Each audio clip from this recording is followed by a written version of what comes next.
지난번에 스테로이드 역사에 대해 좀 설명드렸었고, 오늘은 이제 스테로이드의 종류나 사용법에 대해서 얘기를 해보려고. 그래서 너무 이제 많은데?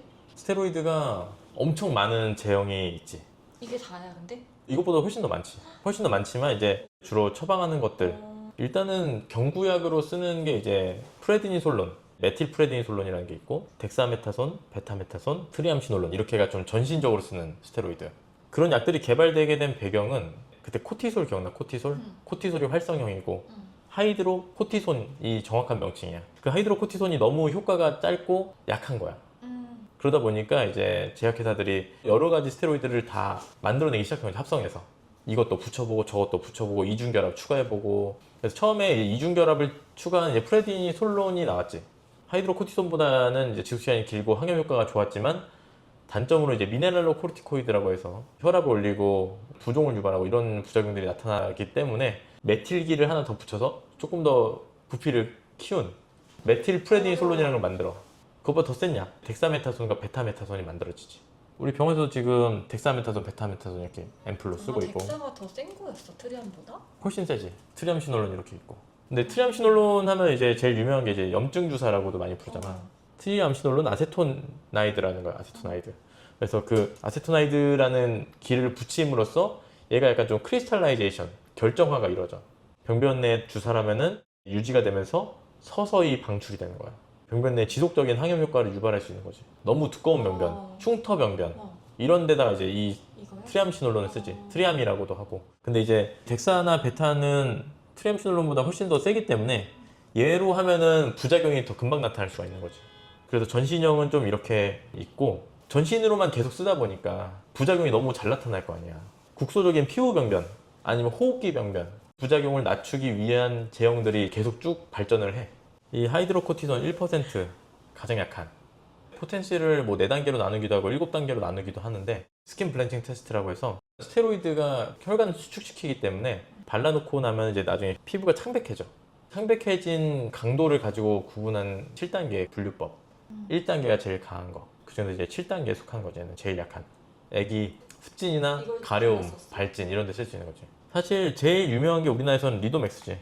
이제 보통 로션이나 크림, 이 스테로이드 강도도 제형에 따라 조금씩 강도가 달라져. 같은 농도, 같은 성분이어도 물약, 겔, 로션, 크림, 연고 순으로 좀 강도가 점점 강해져. 로션보다 크림이 좀 더 세다. 그래서 로션이 좀 넓게 펴바르기 좋기 때문에 로션을 제일 많이 쓰기도 하고, 국소적으로 콕콕 찍어 바르기에는 크림 제형도 좋아서 크림도 많이 쓰지. 그리고 이제 제일 유명한 데소웬, 이거 넓게 펴바르기에 너무 좋지. 데소나이드라고 해서 순한 타입이라서 겹치는 부분이나 소화용으로 쓰기 위해서 개발된 성분이야. 그래서 얘도 바르는 양이 되게 중요한데, 간단하게 핑거팁 유닛이라고 해서 손가락 한 마디 기준으로 많이 쓴단 말이야. 이렇게 하면 돼. 바르는 애기 기준으로 손가락 한 마디만큼을 짜면은 그걸로 애기 손 하나만큼 바르면 되는 거야. 좋은데? 그렇게 하면은 계산할 수 있어. 만약에 발련 면적이 애기 손바닥만 하다 그러면 반마디만 짜는 거야. 그걸로 펴바르는 거지. 성인들도 마찬가지야. 성인이 돼서도 얼굴 같은 경우에는 사실 손 2개로 이제 웬만하면 다 가려지니까 손가락 2마디 1g으로 이제 얼굴 전체를 대부분 좀 커버하면 된다. 얼굴 전체 바를 때는. 그것만 알아도 이제 스테로이드 얼만큼 발라야 되는지는 너무 쉽게 계산할 수 있지. 그거 너무 좋다. 그 다음 강한 게 이제 프레드니카베이트, 프로드럭이라고 해서 피부에 들어와서 피부에서만 활성되는 애들이야. 전신 흡수가 되더라도 빨리 분해돼 사라져 버리기 때문에 전신 부작용이 잘 안 나타나. 좋은 약이네?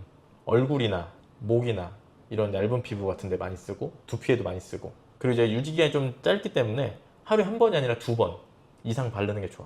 프레드니카베이트 이렇게 또 많이 쓰고, 얘가 이제 5단계 정도 되는 애들이지. 그래서 7, 6, 5 이렇게 보면 돼. 애기들은 어디까지 있어? 대부분 데스오엔 선에서 정리가 되는 편이지. 리도맥스, 데스오엔. 저거는? 프루모? 얘가 이제 모메타손 프로이트라고 해서 중등도 4단계 정도 되는 애인데, 전신 흡수도가 제일 낮아. 애기한테 못 바르는 건 아니야. 강하다고 해서 무조건. 근데 강한 연고를 너무 오랫동안 바르면 부작용이 생길 수가 있는 거지. 피부가 얇아지고 혈관이 늘어나고 색소가 없어지고 이런 부작용이 나타날 수가 있지. 얘는 지속 시간이 길기 때문에 하루에 한 번 정도만 바르면 돼. 그리고 얘는 이제 발라도 전신 흡수도가 0.7% 정도로 엄청 낮기 때문에 전신 부작용 걱정하지 않아도 되고, 아니면 이제 토피솔 포텐시 4 정도 되는, 넓게 펴바르기엔 얘도 좋고. 중등도 이상부터 사실 이제 가장 강한 연고들. 많이 처방해? 그것도? 사실 이거는 거의 이제 진짜 심한 사람들이나 어, 건선 환자들한테 많이 쓰지. 그리고 이제 샴푸 제형도 있는데, 보고 싶어. 맞다. 냄새가 나. 나도 한 번도 안 써봐서 오늘 좀 써보려고. 샴푸 제형이 있는 이유는 물약이나 로션 타입으로 해서 바르면은 이 두피에 계속 전신적으로 이제 많이 흡수가 되다 보니까 바르고 일정 시간 흡수시키고 감아내기 위해서, 특히 이제 이런 거는 정말 심한 두피 습진, 두피 건선 환자들이 쓰는 거야. 막 이거 뭐 피고리야 되나? 손에 막 손에 묻으면 좀 안 좋지. 털이 진짜 넓구나. 스테로이드가 진짜 이미 몇십 년 동안 최적화가 완전히 끝난, 최대한 이제 부작용이 안 생기게끔 하면서 치료할 수 있는 제형들이 이렇게 많이 개발이 된 거지. 그리고 이제 진짜 중요한 거는 환자들 중에 병원에 안 온다가 한참 지나서 왔는데 계속 그 연고를 계속 썼대.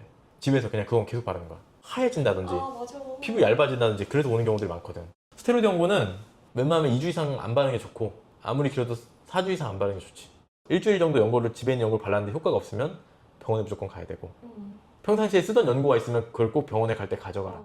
그래서 빨간 뚜껑에 하얀 거였는데, 그래서 이렇게 튜브 형태 이렇게 짜서 치약 좀 짜서 쓰는 거, 그거 많이 쓰는 건데 이러면 이제 알 수가 없는 거지. 미궁에 빠지는 거지. 다 그렇게 생겼기 때문에. 요 샴푸를 좀 써보고 싶었어가지고 이렇게 샴푸를 짜서 보면은 내가 자 수건 이렇게 좀 투명한 형태로 되어 있고, 두피 이렇게 냄새는 그냥 완전 그냥 약 냄새. 근데 생각보다 두피에 바르는 게 쉽지 않네 이게. 이제 발라서 원래는 15분 흡수를 기다려야 되지만 저는 그냥 바로 감아보도록 하겠습니다.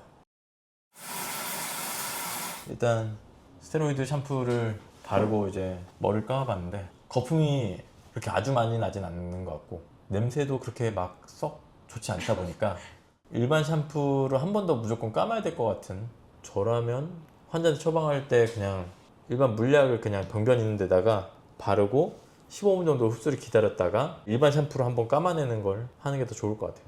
다음번엔 항히스타민제. 항히스타민제도 재밌는 역사들이 많기 때문에 항히스타민제에 대한 얘기로 돌아오도록 하겠습니다.